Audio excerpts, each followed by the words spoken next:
مولا علی علیہ السلام نے کہا کہ اس امر میں کامیابی اور ناکامیابی کا دار و مدار فوج کی کمی بیشی پر نہیں رہا۔ یہ کب فرما رہے ہیں؟ جب عمر ابن الخطاب خلیفہ ہیں۔ یہ تو اللہ کا دین ہے جسے اس نے سب دینوں پر غالب رکھا ہے، اور یہ اسی کا لشکر ہے جسے اس نے تیار کیا ہے اور اس کی ایسی نصرت کی ہے کہ وہ بڑھ کر اپنی موجودہ حدوں تک پہنچ گیا ہے اور پھیل کر اپنے موجودہ پھیلاؤ پر آ گیا ہے۔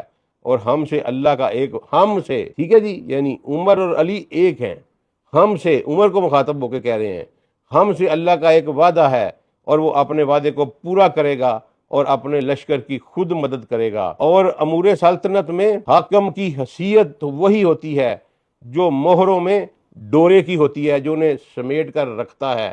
جب وہ ڈورا ٹوٹ جائے تو سب مہرے بکھر جاتے ہیں اور پھر کبھی سمٹ نہ سکیں گے۔ اچھا جی، اب یہ دیکھیں کہ جناب عمر کو وہ کیا کہہ رہے ہیں کہ تم اس تسبیح کا وہ محراب جو اوپر ہوتا ہے مورا ہو، جس نے ڈوری کے ذریعے تمام دانوں کو آپس میں جوڑ کے رکھا ہوا ہے۔ اگر تمہیں کچھ ہو گیا، تم ٹوٹ گئے، تو یہ ساری سلطنت جو ہے یہ بکھر جائے گی۔ آگے سنیے، آج عرب والے اگرچہ گنتی میں کم ہیں مگر اسلام کی وجہ سے وہ بہت ہیں اور اتحاد باہمی کے سبب سے غلبہ پانے والے ہیں۔ دوستو، مولا علی خود بتا رہے ہیں کہ اس وقت اتحاد باہمی اس طرح تھا، کوئی رکھنا نہیں تھا۔